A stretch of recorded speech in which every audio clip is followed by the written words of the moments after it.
At Palace, I just feel like, I don't know if everyone's got the same story. We got similar. But like, Everyone's similar. bro, the players there got PTSD like mad. Like, it's not spoken about enough in it. But I don't know what it is. Like, there's just different things for different people. Yeah. Do you know what I mean? It's just like the player care side.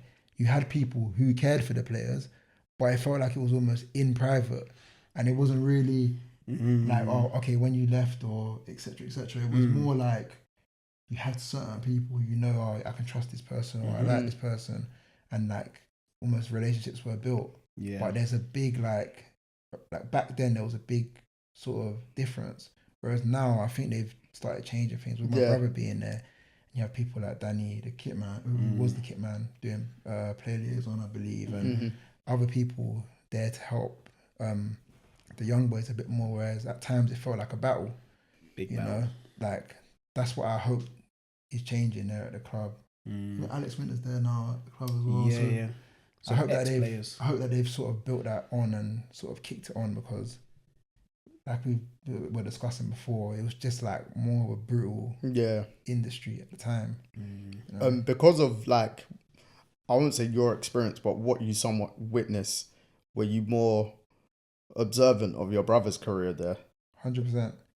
Yeah, 100%. I just think I've just tried to like, not like full throttle, but I've tried to advise him in the shadows on certain things. And when you're getting to this age, you need to sort of think about these decisions, or sort of make the decisions yourself as well. Not just, don't just be guided by this person saying this or that person saying that, so I'm going to do it. You know, you got to make your own decisions, because at the end of the day, it's your career, and you're going to have to sort of rest on those decisions you make, or be able to sleep with the decisions you make. Yeah. You know, but thankfully he's done well to this point. Yeah, it's just about him being hungry and getting as much game time as possible. That's going to ultimately give him the best chance to either get a career there or get a career away from there. He's done his thing though. He's done his thing early in his career as a young pro. He's you can see he's screwed on. Yeah. Because my advice to my brother was, you're not going to Crystal Palace.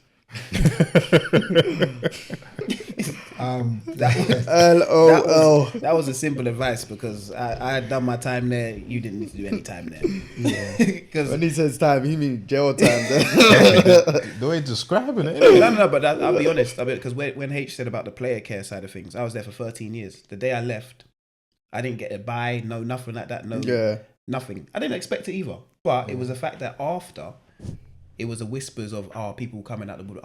They'll see my dad when Jeremiah was playing. Tell Jacob, hope he's all right in this sort of stuff. You get what I mean? Yeah. So it's a case of, you could have told me to my face, but because there was so much going on in the background, you didn't want to say. You get what I mean? So it felt like people were caring for you in the behind the scenes, but you needed them caring for you in the forefront. Yeah, it's mad though, because like obviously, that club gave us so much in a way, but then it's like, I just think you would expect there to be a level of, I don't know, respect. They could have definitely done more as a young like man or adult. But this is the thing, I think with people generally, is everyone protects their own interest in it. And ultimately, if someone comes out, let's say someone stands up and says, they're fighting for you in a board meeting or in a room where someone's making a decision on you, are you going to risk your own reputation or your own back? But you'd think, if you've grown in a relationship, understand the player, seen them play loads of times, and you can see there's potential there for them to kick on, because you're not going to be the finished article at 19, 21. But sometimes I think you have to have someone who's got a bit of belief about the boy to say, because in that time period, how many people really came through, broke onto the scene? No one from between Johnny and Aaron. I don't think there was anybody that actually cemented a sort of place in the team. No. And that's, I think, a 5-year gap between them. You get what I'm saying? Might be big. Aaron's younger than me. So, Aaron's what, 26? Yeah. Johnny's my year. So that's 5 years. Yeah. So the question is, where did it go wrong in terms of you weren't able to produce one player in that time frame? What was being looked at? What were the motives attached to the situation? Do you get what I'm saying? Yeah. So that's kind of how I look at it. But it is what it is, innit? Like, you're meant to be where you're meant to be, I think, at times. And you're given what you can handle. Do you get what I'm saying? Some of us, maybe if we went and ended up a Premier League player, we might have been on the floor in our personal life or in our mental well-being or whatever it may be. So I think you're given what you can handle in life, and you know what's meant for you will come at the right time, innit? You're not wrong at all. You're not wrong at all. That's an interesting perspective, though. It's a very good perspective. I think it's the right perspective, though. Yeah, that's my honest perspective. Well, that's not my media trained. Yeah, no, honestly, bro. But I think that's the right perspective, especially from that place. You see players make it to the top, and then they end up bankrupt because they couldn't handle the money they were given. They end up on drugs. They end up here, there. I'm not like doing it to say this person's a bad person or that person's a bad person, but generally speaking, not everyone can handle the fame, money, success.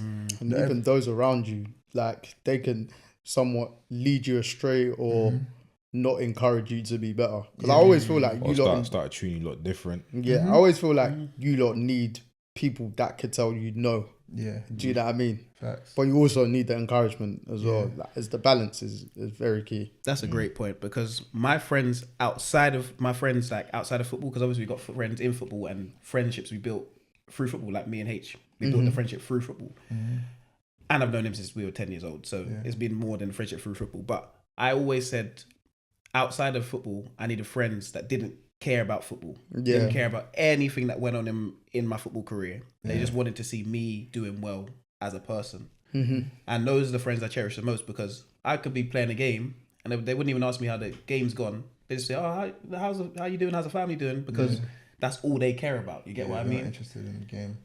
And that's what I enjoyed about having those type of friends outside of the game.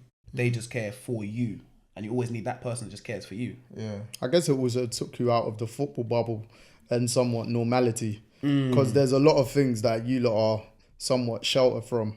Like, we discuss it with you in terms of, I think Deji might have asked you if you felt you missed out on uni, for instance, things like that. Do you know what I mean? Yep. So like, you talking about those friends, it's just like, all right, cool, this is a normal aspect of my life again. In that sense, where not everything's just all football. As the way he says, saka. Yeah. So,